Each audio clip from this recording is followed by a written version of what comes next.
Ang aklat ni Oseas.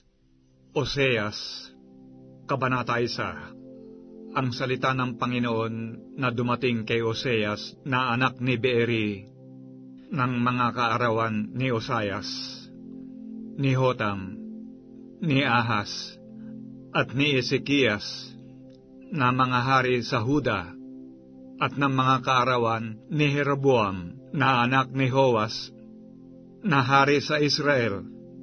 Nang unang magsalita ang Panginoon sa pamamagitan ni Oseas, sinabi ng Panginoon kay Oseas, "Yumaong ka, mag-asawa ka sa isang patutot at mga anak sa patutot, sapagkat ang lupain ay gumagawan ng malaking pagpapatutot na humihiwalay sa Panginoon." Sa gayoy yumaon siya, at kinuha niya si Gomer na anak ni Diblaim, at siya'y naglihi, at nanganak sa kanya ng isang lalaki. At sinabi ng Panginoon sa kanya, "Tawagin mo ang kanyang pangalang Jezreel, sapagkat sandali pa at aking igaganti ang dugo ng Jezreel sa sambahayan ni Jehu, at aking papaglilikatin ang kaharian ng sambahayan ni Israel. At mangyayari sa araw na yaon, na aking babaliin ang busog ng Israel sa libis ng Jezreel." At siya'y naglihi uli, at nanganak ng isang babae. At sinabi ng Panginoon sa kanya, "Tawagin mo ang kanyang pangalang Loruhama, sapagkat hindi na ako magdadalang habag sa sambahayan ni Israel, na sa anuman ay hindi ko patatawarin sila. Ngunit ako'y maaawa sa sambahayan ni Huda, at ililigtas ko sila sa pamamagitan ng Panginoon nilang Diyos, at hindi ko ililigtas sila sa pamamagitan ng busog, o sa pamamagitan man ng tabak, o sa pamamagitan man ng pagbabaka, o sa pamamagitan man ng mga kabayo, o sa pamamagitan man ng mga ngabayo, nang maihiwalay nga siya sa suso ni Loruhama. Siya'y naglihi at nanganak ng isang lalaki. At sinabi ng Panginoon, "Tawagin mo ang kanyang pangalang Loami, sapagkat kayo'y hindi aking bayan, at ako'y hindi magiging inyong Diyos. Gayunmay, ang bilang ng mga anak ni Israel ay magiging parang buhangin sa dagat na hindi matatakal o mabibilang man. At mangyayari na sa dakong pagsabihan sa kanila, kayo'y hindi aking bayan, sasabihin sa kanila, kayo'y mga anak ng buhay na Diyos, at ang mga anak ni Huda at ang mga anak ni Israel ay mapipisan, at sila'y mangaghahalal sa kanilang sarili ng isang pangulo, at sila'y magsisisampam mula sa lupain, sapagkat magiging dakila ang kaarawan ng Jezreel." Kabanata 2. Sabihin ninyo sa inyong mga kapatid na lalaki, "Ami," at sa inyong mga kapatid na babae ay, "Ruhama." Makipagtalo kayo sa inyong ina, makipagtalo kayo, sapagkat siya'y hindi ko asawa, ni ako man ay kanyang asawa. At alisin niya ang kanyang pagpapatutot sa kanyang mukha, at ang kanyang pangalunya sa pagitan ng kanyang mga suso. Baka siya'y aking hubaran, at aking ilagay siya na gaya ng araw na siya'y ipanganak, at gawin ko siyang parang isang ilang, at ilagay ko siyang parang isang tuyong lupa, at patayin ko siya sa uhaw. Oo, sa kanyang mga anak ay hindi ako magdadalang habag, sapagkat sila ay mga anak sa patutot, sapagkat ang kanilang ina ay nagpatutot. Siya na naglihi sa kanila ay gumawa ng kahiya-hiya, sapagkat kanyang sinabi, "Ako'y susunod sa mga mangingibig sa akin, na nangagbibigay sa akin ng aking tinapay at ng aking tubig, ng aking lana at ng aking lino, ng langis ko at ng inumin ko.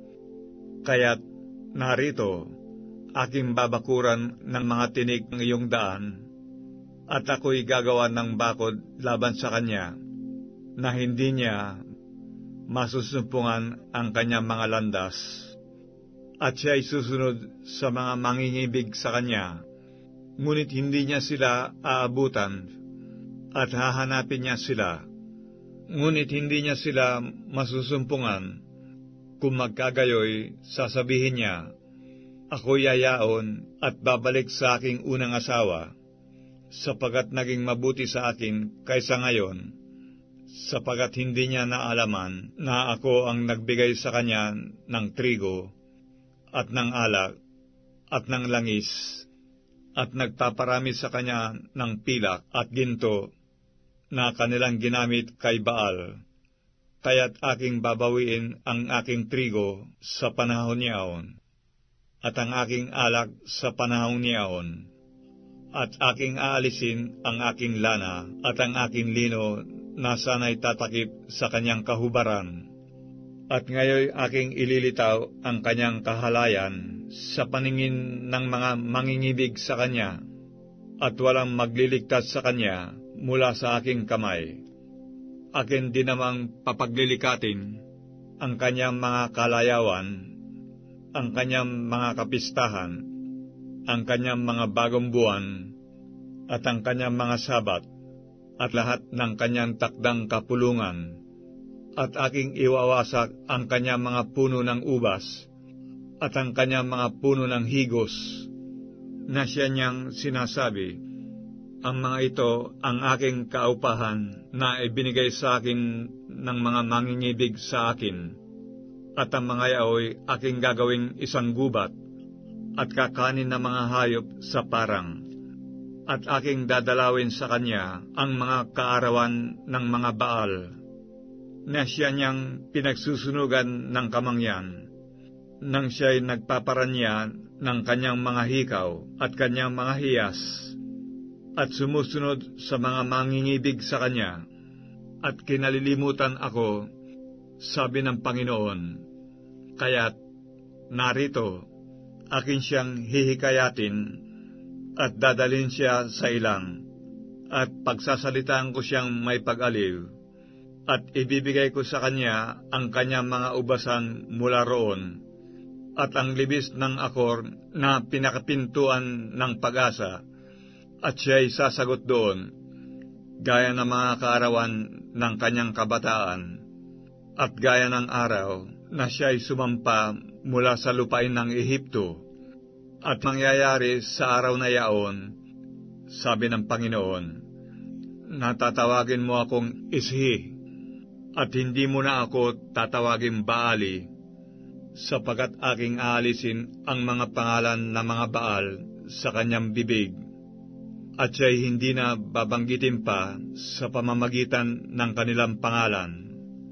At sa araw na yaon ay ipakikipagtipan ko sila sa mga hayop sa parang, at sa mga ibon sa himpapawid, at sa mga bagay na nagsisiusad sa lupa, at aking babaliin ang busog at ang tabak, at patitigilin ko ang pagbabaka sa lupain, at aking silang pahihingaing tiwasay, at ako'y magiging asawa mo magpakailanman.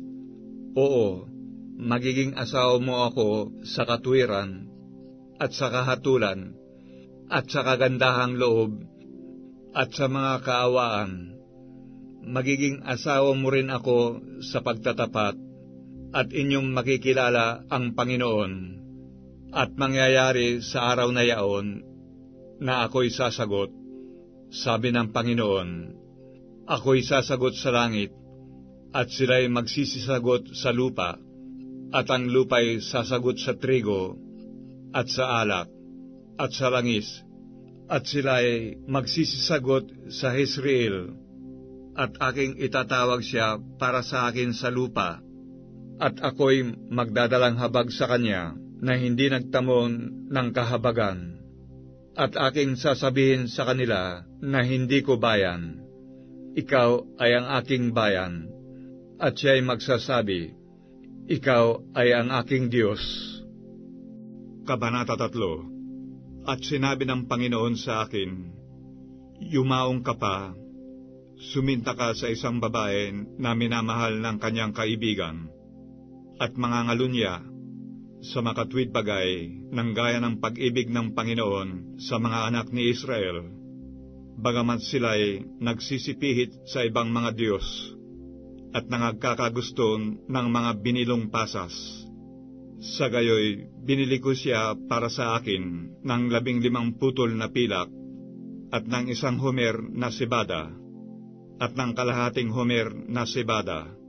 At sinabi ko sa kanya, ikaw ay mapapasa akin na maraming araw, ikaw ay hindi magpapatutot, at ikaw ay hindi na magiging asawa pa ng ibang lalaki.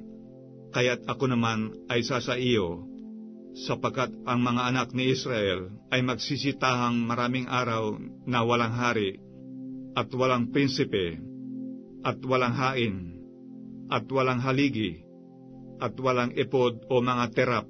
Pagkatapos ay manunumbalig ang mga anak ni Israel, at hahanapin ang Panginoon nilang Diyos, at si David na kanilang hari, at magsisiparitong may takot sa Panginoon at sa kanyang kabutihan sa mga huling araw. Kabanata 4. Dinggin ninyo ang salita ng Panginoon, ninyong mga anak ni Israel, sapagkat ang Panginoon ay may pakikipagkaalit sa mga mananahan sa lupain, sapagkat walang katotohanan, ni kaawaan man, ni kaalaman man, tungkol sa Diyos sa lupain. Wala kundi pagsumpa at kawalan ng pagtatapat at pagpatay, pagnanakaw, at pangangalunya. Sila'y nagsisidaluhong at nagkakabubuan ng dugo. Kaya't ang lupain ay tatangis, at bawat tumatahan doon ay manglulupaypay, kasama ng mga hayop sa parang at ng mga ibon sa himpapawid. Oo, ang mga isda rin naman sa dagat ay mga huhuli. Gayon may huwag makipaglaban ang sinuman, o sumaway man ang sinuman, sapagkat ang inyong bayan ay gaya ng nakikipaglaban sa saserdote, at ikaw ay matitisod sa araw, at ang propeta naman ay matitisod na kasama mo sa gabi, at aking papatayin ang iyong ina. Ang aking bayan ay nasira dahil sa kakulangan ng kaalaman, sapagkat ikaw ay nagtakwil ng kaalaman. Akin namang itatakwil ka, upang ikaw ay huwag maging saserdote ko. Yamang inyong nilimot ang kautusan ng inyong Diyos. Akin namang kalilimutan ang inyong mga anak. Kung paanong sila'y nagsidami, gayon sila nangagkasala laban sa akin. Aking papalitan ng kahihiyan ang kanilang kaluwalhatian. Sila'y nagsisikain sa kasalanan ng aking bayan, at inilalagak ang kanilang puso sa kanilang kasamaan. At mangyayari na kung paano ang bayan, gayon ang saserdote, at aking silang parurusahan dahil sa kanilang mga lakad, at aking gagantihin sa kanila ang kanilang mga gawa, at sila'y magsisikain, at hindi mga bubusog, sila'y magpapatutot, at hindi dadami, sapagkat sila'y nangagwalang bahala sa Panginoon. Ang pagpapatutot at ang alak at bagong alak ay nag-aalis ng kaalaman. Ang aking bayan ay humingi ng payo sa kanilang tungkod, at ang kanilang tungkod ay nagpapahayag sa kanila, sapagkat ang pagpapatutot ay naligaw sa kanila, at sila'y nagpatutot na nagsisihiwalay sa kanilang Diyos. Sila'y nangaghahain sa mga taluktok na mga bundok, at nangagsusunog ng kamangyan sa mga burol, sa ilalim ng mga ensina, at ng mga alamo, at ng mga roble, sapagat ang lilim ng mga yaon ay mabuti, kaya't ang inyong mga anak na babae ay nagpatutot, at ang inyong mga manugang na babae ay nangangalunya. Hindi ko parurusahan ang inyong mga anak na babae, pagka sila'y nagpapatutot, ni ang inyong mga manugang na babae man, pagka sila'y nangangalunya, Sapagat ang mga lalaki sa kanilang sarili ay nagsisiyaon kasama ng mga patutot, at sila'y nangaghahain na kasama ng mga patutot, at ang bayan na hindi nakakaalam ay nawawasak. Bagaman ikaw, O Israel, ay nagpapatutot, gayon may huwag ipagkasala ng Huda, at huwag kayong magsiparoon sa Gilgal, ni magsisumpaman kayo sa Bet-aben, ni magsisumpaman buhay ang Panginoon, sapagkat ang Israel ay nagpakatigas ng ulo, gaya ng isang matigas na ulo na guyang babae. Ngayoy pakakanin sila ng Panginoon na parang batang tupa sa isang malaking dako. Ang Ephraim ay nalalakip sa mga Diyos-Diyosan. Pabayaan siya. Ang kanilang inumin ay naging maasim. Sila'y nagpapatutot na palagi. Iniibig na mabuti ng kanya mga puno ang kahihiyan. Tinangay siya ng hangin sa kanya mga pakpak, at sila'y mga papahiya dahil sa kanilang mga hain. Kabanata 5. Dinggin ninyo ito, o ninyong mga saserdote, at inyong pakinggan ninyong sambahayan ni Israel, at inyong ulinigin, o sambahayan ng hari, sapagkat sa inyo'y nauukol ang kahatulan, sapagkat kayo'y naging isang silo sa Mispa, at isang panghuli na nalagay sa Tabor, at ang mga nagsipanghimagsik ay nagpakapahamak na mainam. Ngunit ako'y mananaway sa kanilang lahat.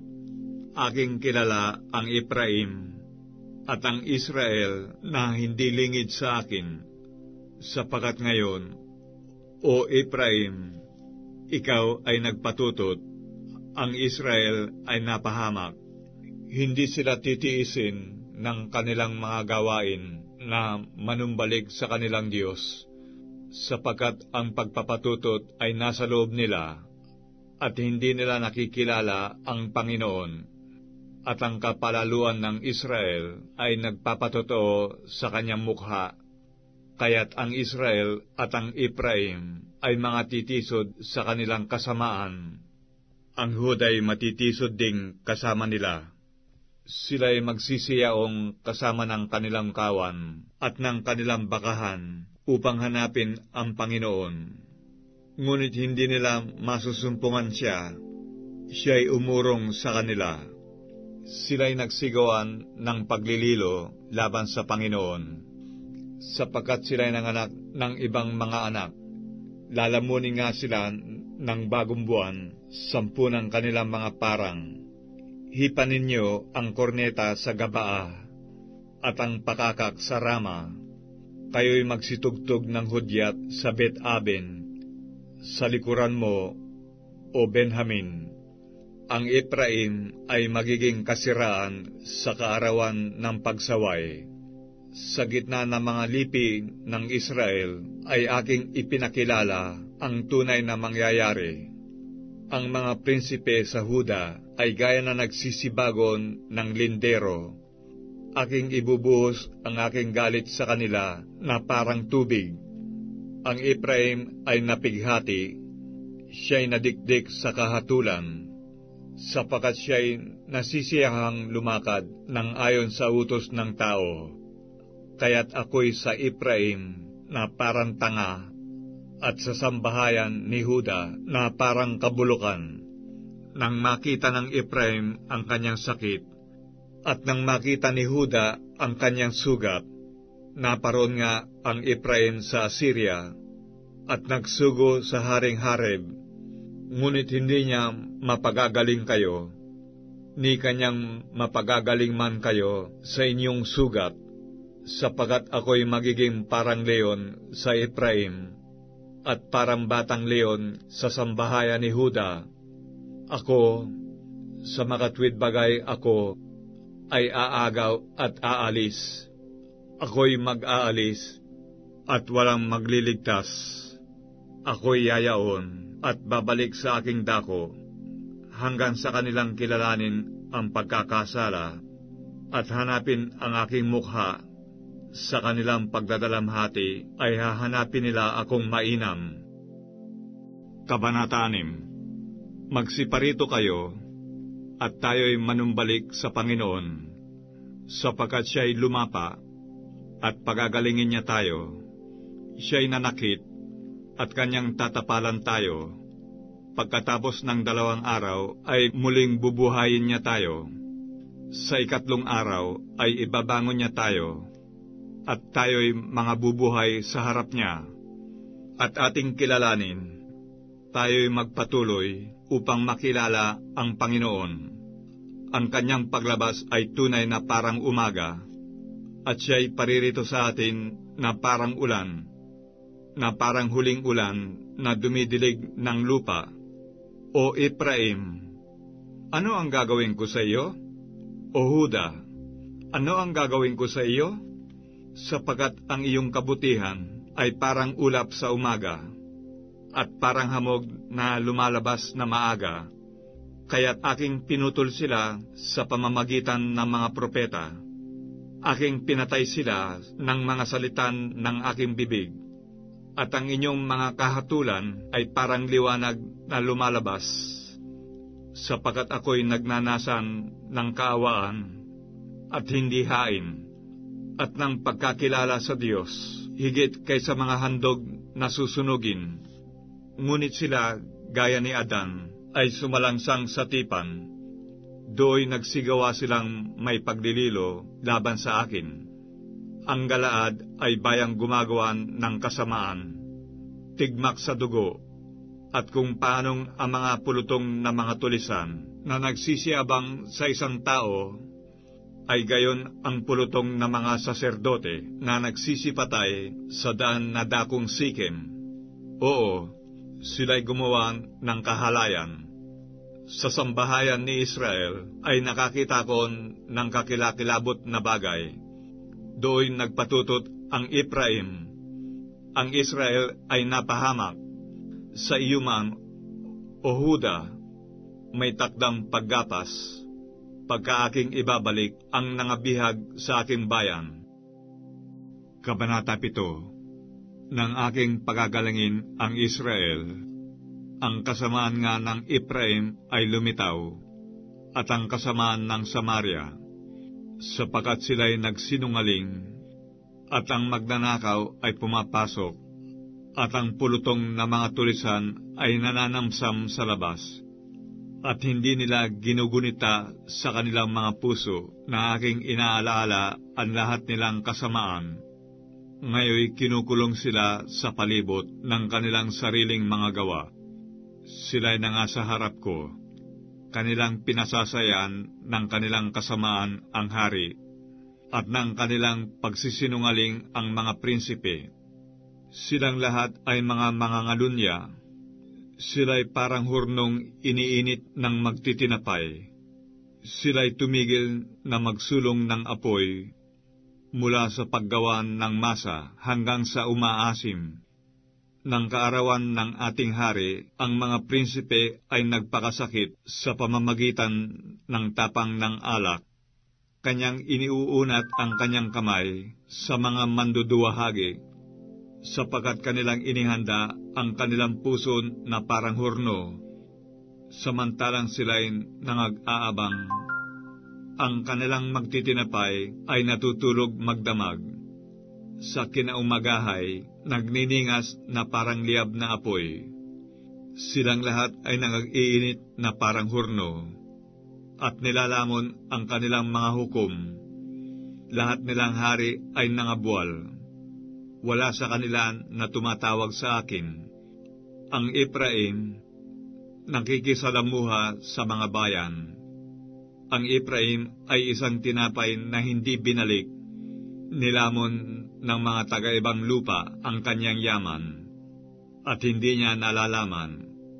Oo, mga uban ay nasasabog sa kanya, at hindi niya nalalaman. At ang kapalaluan ng Israel ay nagpapatotoo sa kanyang mukha. Gayunmay, hindi sila nanumbalik sa Panginoon nilang Diyos. Nihinanap man siya nila, dahil sa lahat na ito. At ang Ephraim ay parang isang mangmang na kalapati, na walang unawa, sila'y nagsitawag sa Ehipto, sila'y nagsiparoon sa Assyria. Pagka sila'y nagsisiyaon, ay aking ilaladlad ang aking lambat sa kanila. Akin silang ibabagsak na parang mga ibon sa himpapawid. Aking parurusahan sila, gaya ng narinig sa kanilang kapisanan. Sa aba nila, sapagat sila'y nagsilaya sa akin. Kagiba ay sumaka nila, sapagkat sila'y nagsisalangsang laban sa akin. Bagamat sila'y aking tinubos, gayon may nangagsalita ng kasinungalingan sila laban sa akin. At sila'y hindi nagsidaing sa akin ng kanilang puso, kundi sila'y nagsiangal sa kanilang mga higaan. Sila'y nagpupulong dahil sa trigo at alak. Sila'y nanganghimagsik laban sa akin, bagamat aking tinuruan at pinalakas ang kanilang mga bisig. Gayon may nangag-isip sila ng kalikuan laban sa akin. Sila'y nanganunumbalik, ngunit hindi sa kanya na nasa kaitaasan. Sila'y parang mandarayang busog. Ang kanilang mga prinsipe ay mga bubuwal sa pamamagitan ng tabak dahil sa puot ng kanilang dila. Ito ang magiging katuyaan sa kanila sa lupain ng Ehipto. Kabanata 8. Ilagay mo ang pakakak sa iyong bibig. Gaya ng isang agila, dumarating siya laban sa bahay ng Panginoon. Sapagat kanilang sinuway ang aking tipan, at nagsisalangsang laban sa aking kautusan. Sila'y magsisidaing sa akin. Diyos ko, kaming Israel ay nangakakakilala sa iyo. Itinakwil ng Israel ang mabuti. Hahabulin siya ng kaaway. Siya'y nangaglagay ng mga hari, ngunit hindi sa pamamagitan ko. Sila'y nangaglagay ng mga prinsipe, at hindi ko nalalaman. Sa kanilang pilak at kanilang ginto ay nagsigawa sila ng Diyos-Diyosan, upang sila'y mga hiwalay. Kanyang inihiwalay ang iyong guya, o Samaria. Ang aking galit ay nag-aalab laban sa kanila, hanggang kailan sila ay magiging mga musmos, sapagat mula sa Israel nanggaling ito. Ito'y ginawa ng manggagawa, at ito'y hindi Diyos. Oo, ang guya ng Samaria ay magkakaputol-putol, sapagat sila'y nangagsasabog ng hangin, at sila'y magsisianin ng ipo-ipo. Siya'y walang nakatayong trigo, ang uhay ay hindi maglalaman ng harina, at kung maglaman, ay lalamunin na mga taga-ibang lupa. Ang Israel ay nalamon. Ngayon, nasa gitna siya ng mga bansa na parang sisidlang hindi kinalulugdan, sapagat sila'y nagsiahon sa Assyria, na parang isang mailap na asno na nag-iisa. Ang Ephraim ay umuupa ng mga mangingibig. Oo, bagaman sila'y umuupa sa gitna ng mga bansa, akin nga silang pipisanin ngayon, at sila'y mga titigil na kaunting panahon nang magpapahid ng langis sa hari at mga prinsipe, sapagkat ang Ephraim ay nagparami ng mga dambana upang magkasala. Ang mga dambana ay naging sa kanyang ipagkakasala. Sinulat ko para sa kanya ang 10,000 bagay ng aking kautusan, kanilang inaring parang katuwang bagay, tungkol sa mga hain na mga handog sa akin. Sila'y nangaghahain ng karne at kinakain nila, ngunit ang mga yaon ay hindi tinatanggap ng Panginoon. Ngayon aalalahanin niya ang kanilang kasamaan, at dadalawin ang kanilang mga kasalanan. Sila'y mga babalik sa Ehipto, sapagkat nilimot ng Israel ang mailalang sa kanya, at nagtayo ng mga palasyo, at nagparami ang Huda ng mga bayang nakukutaan. Ngunit magsusugo ako ng apoy sa kanyang mga bayan, at susupukin ang mga kuta niyaon. Kabanata 9. Huwag kang magalak, O Israel, sa katuwaan, na gaya ng mga bayan, sapagkat ikaw ay nagpatutot na humihiwalay sa iyong Diyos. Inyong inibig ang upa sa bawat giikan. Ang giikan at ang pisaan ng ubas ay hindi magpapakain sa kanila, at ang bagong alak ay magkukulang sa kanya. Sila'y hindi magsisitahan sa lupain ng Panginoon, kundi ang Ephraim ay babalik sa Ehipto, at sila'y magsisikain ng maruming pagkain sa Assyria. Hindi nila ipagbubuhos ng alak ang Panginoon, ni makalulugod man sa Kanya. Ang kanilang mga hain ay magiging sa kanila'y parang tinapay ng nangagluksa. Lahat ng magsikain niyaon ay mga papahamak, sapagkat ang kanilang tinapay ay parang sa kanilang ipagkakagana, hindi papasok sa bahay ng Panginoon. Ano ang inyong gagawin sa kaarawan ng takdang kapulungan at sa kaarawan ng kapistahan ng Panginoon? Sapagkat narito, sila'y nagsialis sa kagibaan, gayon may pipisanin sila ng Ehipto, sila'y ililibing ng Memphis. Ang kanilang maligayang mga bagay na pilak ay aariin ng dawag, mga tinik ang sasa kanilang mga tolda. Ang mga kaarawan ng pagdalaw ay dumating, ang mga kaarawan ng kagantihan ay dumating. Malalaman ng Israel, ang propeta ay mangmang, ang lalaki na may espiritu ay ulol, dahil sa karamihan ng iyong kasamaan, at sapagkat ang puot ay malaki. Ang Ephraim ay bantay na kasama ng aking Diyos. Tungkol sa propeta, ay silo ng manghuhuli sa lahat ng kanyang lansangan, at pagkakaalit ay nasa bahay ng kanyang Diyos. Sila'y nangagpapahamak na mainam, na gaya ng mga kaarawan ng Gabaa. Kanyang aalalahanin ang kanilang kasamaan, kanyang dadalawin ang kanilang mga kasalanan. Aking nasumpungan ang Israel na parang ubas sa ilang. Aking nakita ang iyong mga magulang na parang unang bunga sa puno ng higos sa kanyang unang kapanahunan. Ngunit sila'y nagsiparoon kay Baal Peor at nangagsitalaga sa mahalay na bagay, at naging kasuklam-suklam na gaya ng kanilang iniibig. Tungkol sa Ephraim, ang kanilang kaluwalhatian ay lilipad na parang ibon, mawawalan ng panganganak, at walang magdadalang tao, at walang paglilihi. Bagaman kanilang pinalalaki ang kanilang mga anak, gayon may aking babawalan sila, na walang tao. Oo, sa aba nila pagka ako'y humiwalay sa kanila. Ang Ephraim, gaya ng aking makita ang Tiro, ay natatanim sa isang masayang dako. Ngunit ilalabas ng Ephraim ang kanyang mga anak sa tagapatay. Bigyan mo sila, O Panginoon, anong iyong ibibigay? Bigyan mo sila ng mga bahay batang maagasan at mga tuyong suso.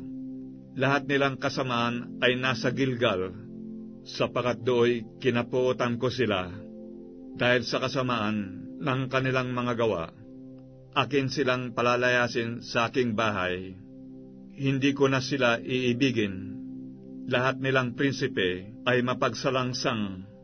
Ang Ephraim ay nasaktan, ang kanyang ugat ay natuyo. Sila'y hindi magbubunga. Oo, bagaman sila'y nanganak, gayon may aking papatayin ang minamahal na bunga ng kanilang bahay bata.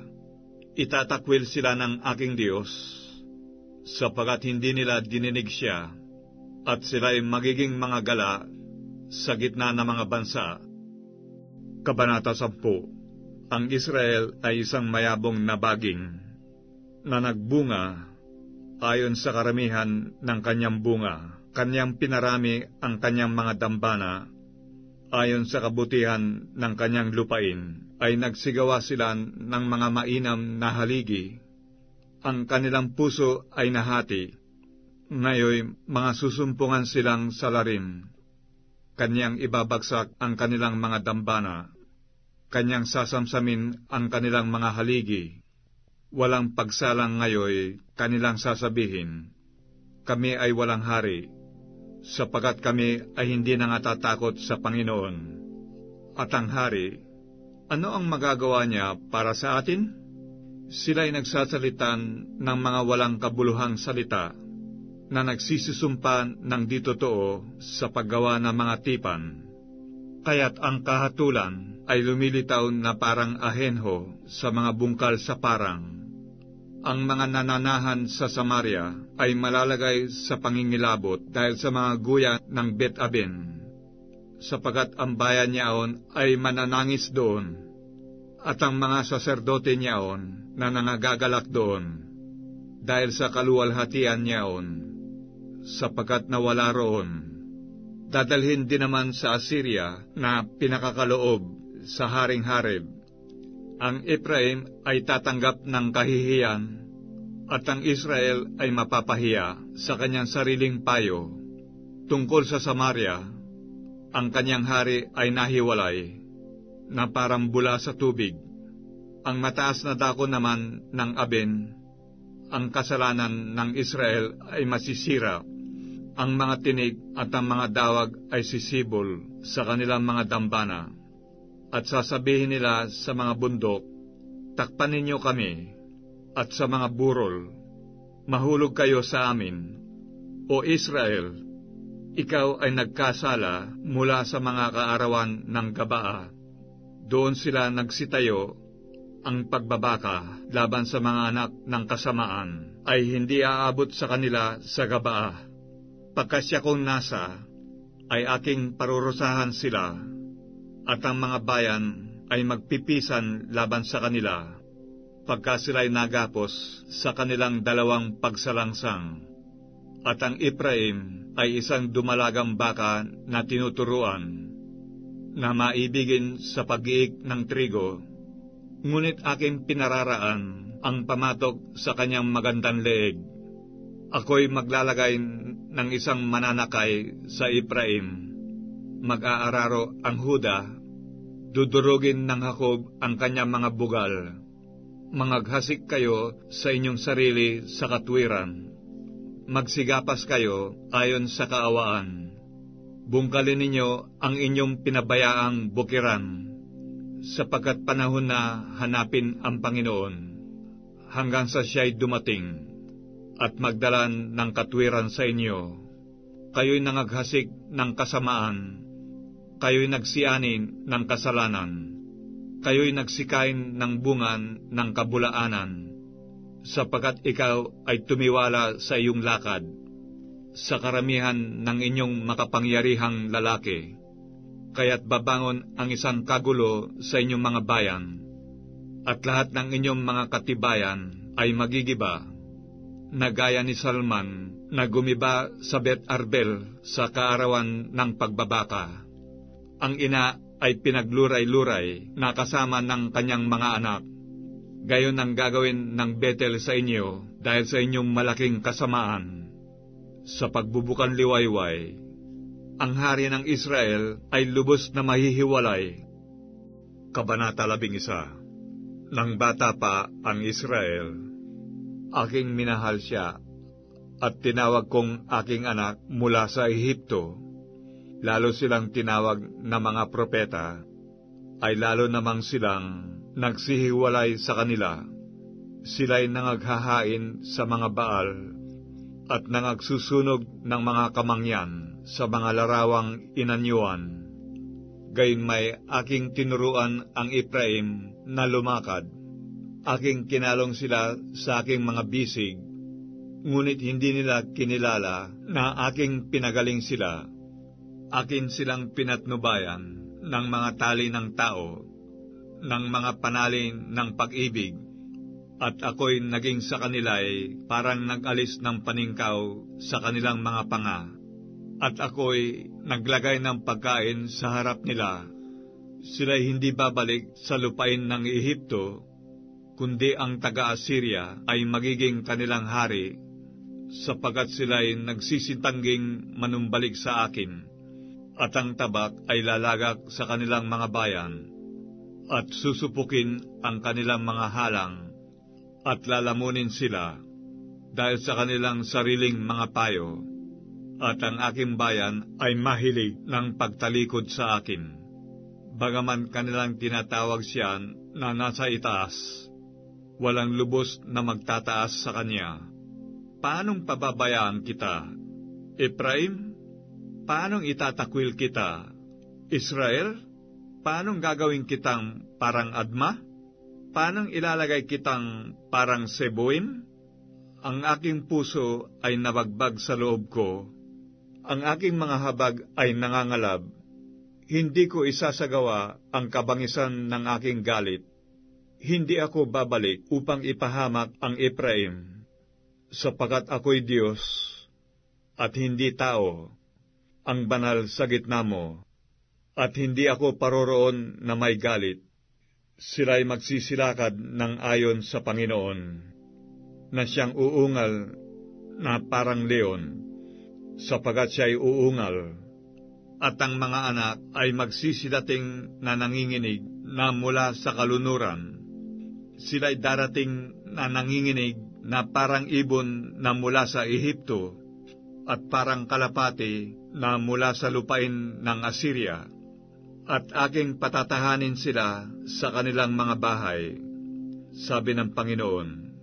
Kinukulong ako ng Ephraim ng kabulaanan sa palibot, at ng sambahayan ni Israel sa pamamagitan ng daya. Ngunit ang Huday nagpupuno pang kasama ng Diyos, at tapat na kasama ng banal. Kabanata 12. Ang Ephraim ay kumakain ng hangin, at sumusunod sa hanging silanganan. Siya'y laging nagpaparamin ng mga kabulaanan at kasiraan, at sila'y nakikipagtipan sa Assyria, at ang langis ay dinadala sa Ehipto. Ang Panginoon ay may pakikipagkaalit din sa Huda, at parurusahan niya ang Jacob ayon sa kanyang mga lakad. Ayon sa kanyang mga gawa ay gagantihan niya siya. Sa bahay bata ay kanyang hinawakan sa sakong ang kanyang kapatid, at sa kanyang kabinataan ay nagtaglay ng kapangyarihan ng Diyos. Oo, siya'y nagtaglay ng kapangyarihan sa anghel at nanaig. Siya'y tumangis at namanhik sa kanya. Nasumpungan niya siya sa Bethel, at do'y nakipagsalitaan siya sa atin. Sa makatwid bagay ang Panginoon, ang Diyos ng mga hukbo, ang Panginoon ay kanyang alaala. Kaya't magbalik loob ka sa iyong Diyos, mag-ingat ka ng kaawaan at ng kahatulan, at hintayin mong lagi ang iyong Diyos. Mangangalakal siya na may timbangang magdaraya sa kanyang kamay, maibigin ng pagpighati. At sinabi ng Ephraim, tunay na ako'y naging mayaman. Ako'y nakasumpong ng kayamanan sa lahat ng aking gawin. Walang masusumpungan sila sa akin na kasamaan. Ngunit ako ang Panginoong mong Diyos mula sa lupain ng Ehipto. Akin pa kitang patatahanin uli sa mga tolda, gaya sa mga kaarawan ng takdang kapistahan.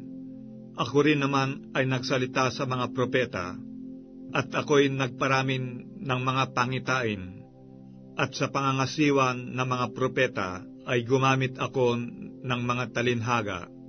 Ang galaad bagay kasamaan? Sila'y pawang walang kabuluhan. Sa Gilgal ay nangaghahain sila ng mga toro.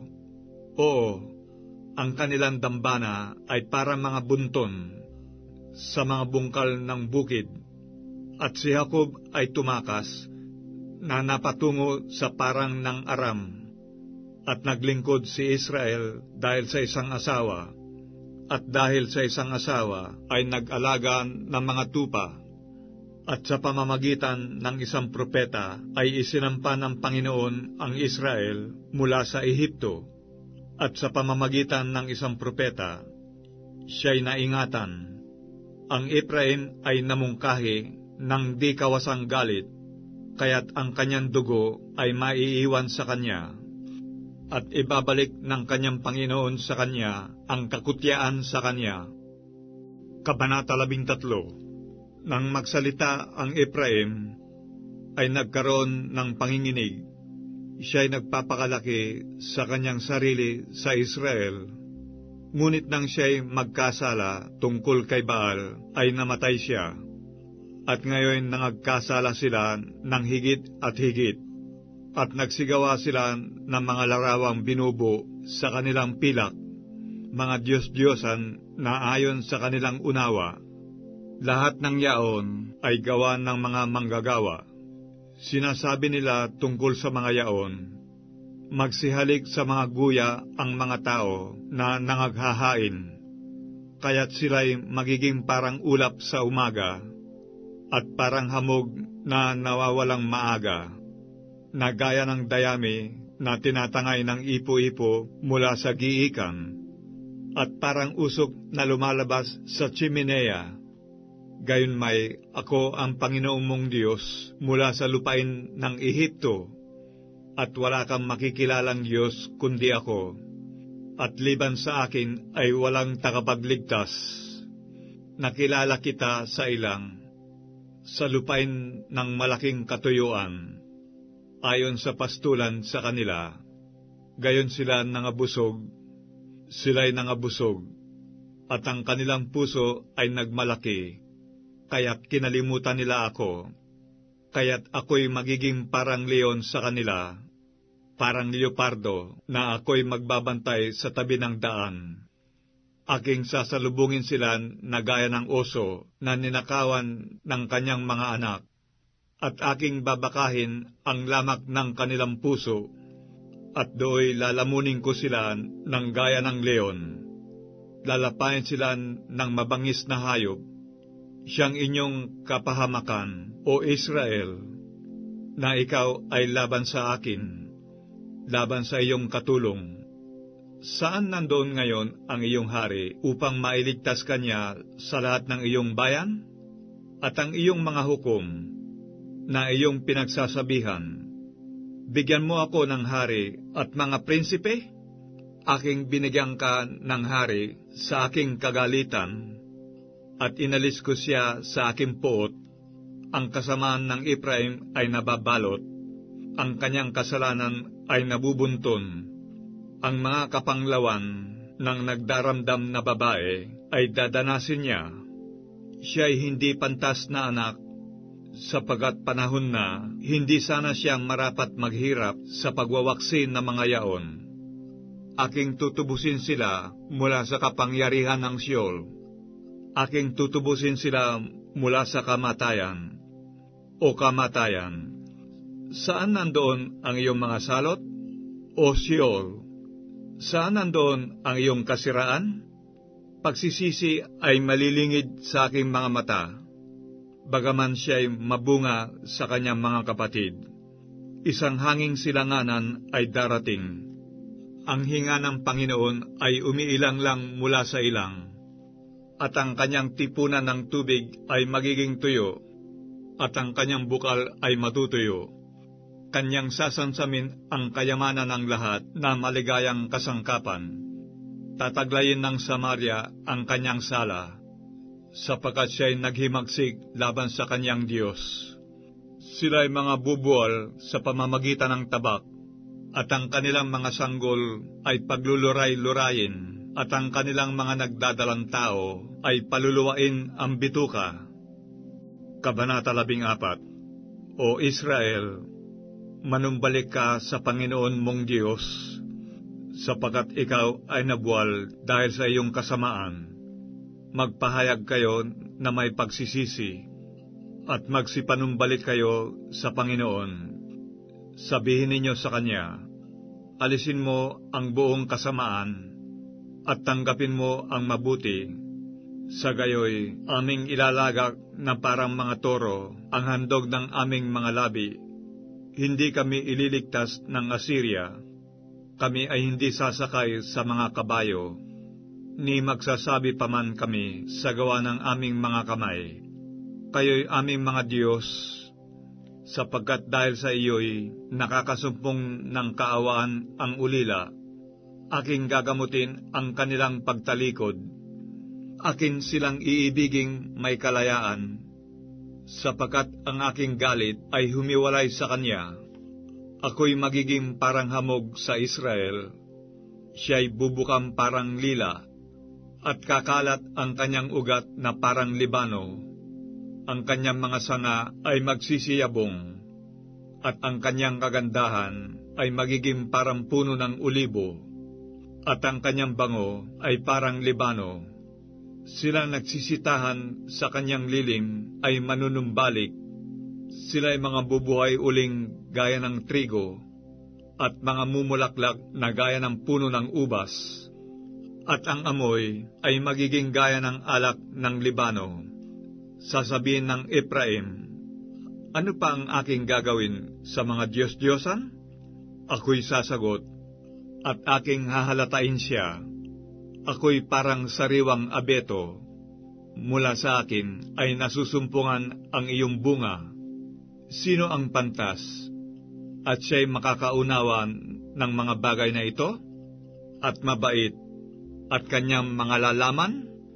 Sapagkat ang mga daan ng Panginoon ay matutuwid, at lalakaran ng mga ganap, ngunit kabubualan ng mga mananalangsang.